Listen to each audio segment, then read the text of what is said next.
Petit texte 1, Madame B a bien y réfléchir.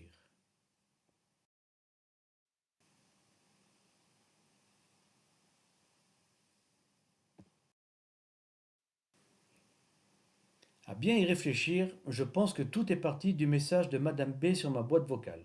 Il disait en gros ceci. J'ai appelé l'EDF, il n'y a pas de problème pour votre facture malgré les rappels. Ils sont d'accord pour patienter jusqu'en septembre, normalement au rétablissement de votre RSA. Ils cumuleront avec la prochaine. Bon d'accord, je dois dire que depuis une dizaine de jours, Madame B possède mon numéro de mobile, et elle aime bien me laisser des messages pour tout et pour rien. Du coup, mon œil tombe sur l'historique des appels. Je suis surpris de constater le 31-7 AS Madame B, le 1-8 AS Madame B, etc., etc. 4 messages en une dizaine de jours. Cela me donne tout de même à réfléchir. N'y aurait-il bientôt plus que cette Madame B qui connaisse mon numéro? Je veux bien que nous soyons en période estivale, mais quand même. Au réveil de Flo, il ne faudra pas que j'oublie de la remercier d'avoir communiqué mes coordonnées à cette personne. Flo, c'est mon amour, ma femme depuis peu, depuis le 23 juillet dernier. C'est grâce à elle que j'ai entendu parler de Madame B. Il y a plus d'une année qu'elles se sont rencontrées. En fait, non. Leur vraie relation a débuté début juillet de cette année car auparavant Flo était en contact direct avec la stagiaire de Madame B. Il a d'ailleurs été amusant d'observer la manière différente d'aborder le dossier. Extrêmement compliqué du point de vue de Madame B, alors que la jeune stagiaire n'a pas trouvé de difficultés particulières. Leur travail étant justement le traitement de cas particuliers. Vous allez me dire que l'engouement de la jeunesse y est pour beaucoup. Je vous l'accorde. Avec les années, la routine, la lassitude, le cœur du métier semble avoir perdu son centre et se retrouve donc assez loin en périphérie des difficultés de l'usager.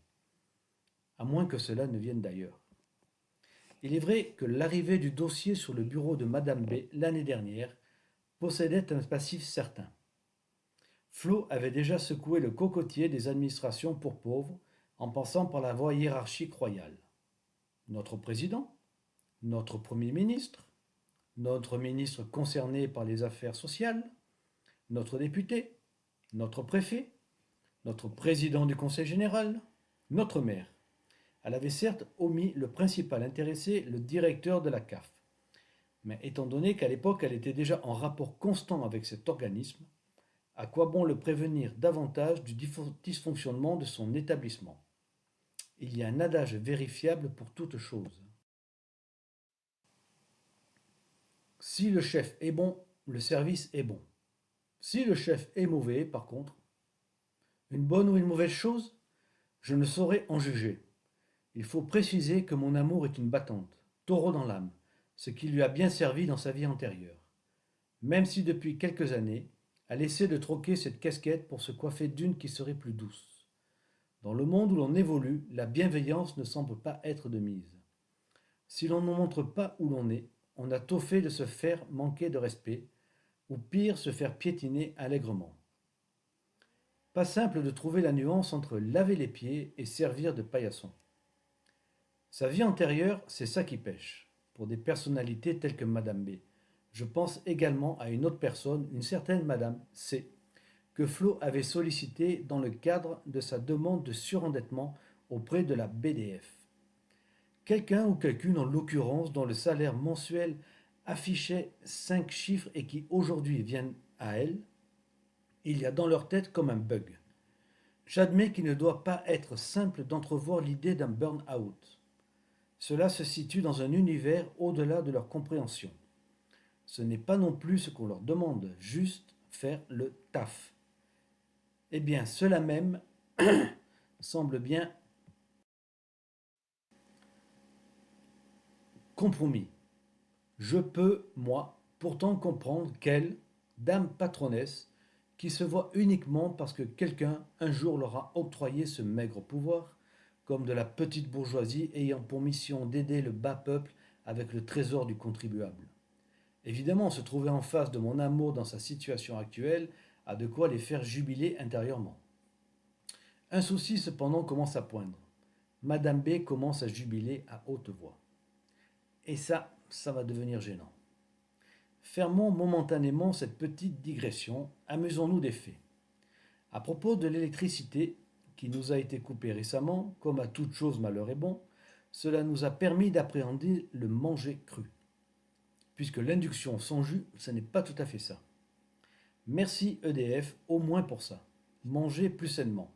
Certes, pour l'instant, cela se limite à la dimension de ne pas cuire les pesticides. Pour le bio, ce sera une autre étape, un jour peut-être. Même si la réflexion de Madame B au sujet de la coupure de courant, bien sûr si vous avez envie d'avoir l'électricité, envie d'avoir l'électricité. Cette réplique pourrait passer pour drôle dans un film de Châtillaise. À le vivre, cela prête moins à sourire, bien que le romantisme du dîner aux chandelles quotidien passe encore. La douche froide à la Cosaque, qui raffermit les chairs, fait moins rêver et je vous l'assure, avec les différents autres moments épiques, on se croirait revenu à l'aube du 19e. Il faut pourtant que je vous remercie grandement cette Madame B. J'irai même jusqu'à aller brûler une bougie à son intention à l'église de la Nativité pour l'obtention d'un ticket de rationnement de 80 euros. Ticket de rationnement qu'il a tout de même fallu aller quémander à cette dame patronnesse contre un interrogatoire en règle sur la situation avec dépôt de signature sur l'honneur, comme si lorsque l'on a faim et que l'on doit nourrir une famille, l'honneur ne sert pas uniquement à s'asseoir dessus pour avoir moins mal au cul. Pourtant, Madame May n'est pas sans être au fait de la situation. Même si elle trouve le dossier affreusement complexe, le non-versement du RSA depuis 2 mois suite, dit-on, à un problème technique dû à un technicien de la CAF, il n'y a plus d'employé nulle part. Technicien comme technicien de surface, encore que celui-ci soit spécialisé. C'est plus beau technicien que branleur. Résultat, 2 mois avec en tout et pour tout 80 euros de ticket de rationnement pour le foyer. Je ne vous demande pas comment on y arrive, d'autant que s'y ajoute une facture d'eau de 120 euros et la fameuse facture EDF de 45 euros. C'est royal, gardez la monnaie. Fort heureusement, il me restait en poche, sorti d'on ne sait où, 68,20 euros, lorsque Flo me parle mariage début juillet. Il n'y a pas à dire, ils sont vraiment cons ces pauvres. Alors je dis banco, on fonce. 2 bagues sur l'étal de Mamadou au marché, budget 10 euros, reste 58,20 euros pour le repas de fête. Je me suis un peu renseigné avant, le passage à la mairie c'est gratis. Bon, il va falloir quand même essayer de limiter les dégâts. Les invitations doivent être bien triées.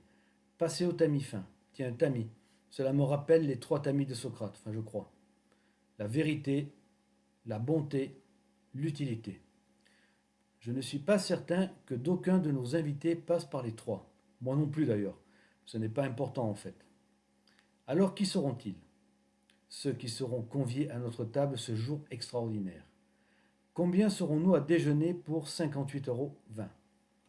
Les 2 garçons de Flo et le mien, pour eux, pas de réflexion à l'avoir. Ma mère, c'est incontournable. Un témoin chacun, c'est le minimum et indispensable. La voisine, inévitable, sinon qui pour concaner sur cette journée dans le quartier par la suite. 2 couples d'amis, plus un autre ami, c'est un peu tout ce qu'il nous reste suite à la période que nous traversons.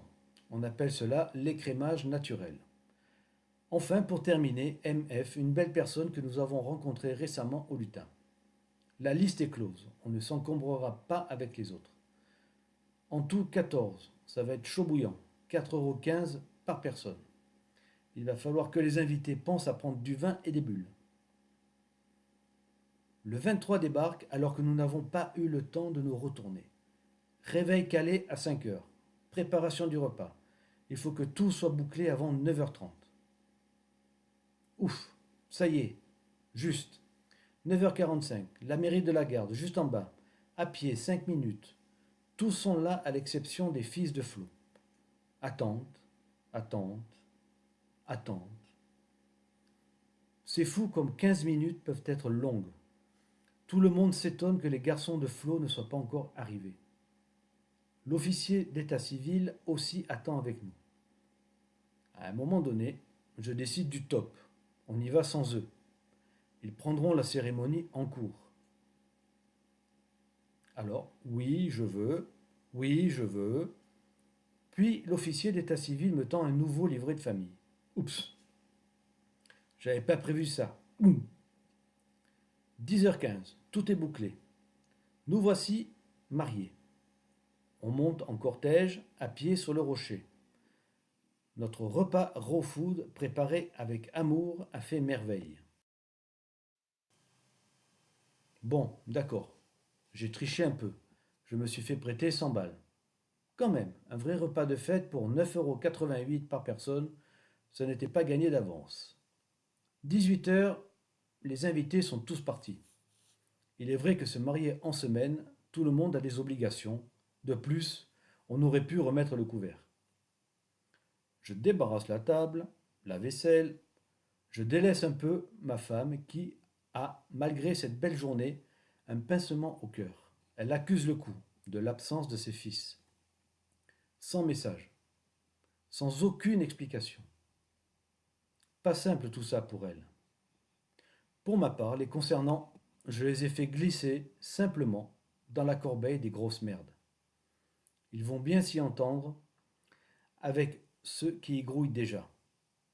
Cette magnifique journée terminée, la vie reprend ses droits.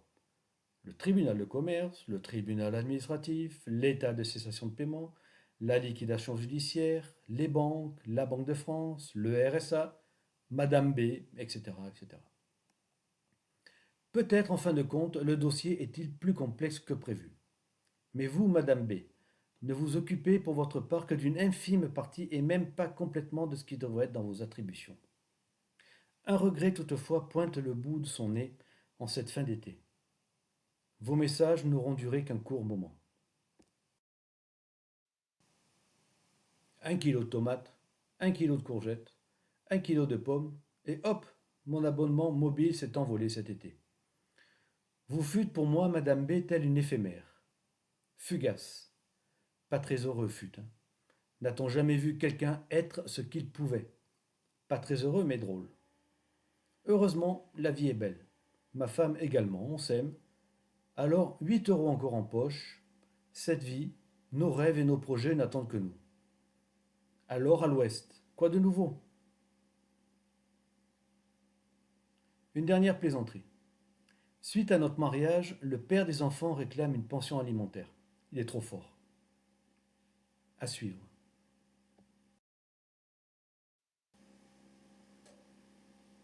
Merci d'être arrivé jusque-là. Si vous avez aimé, crapaud.bavard@gmail.com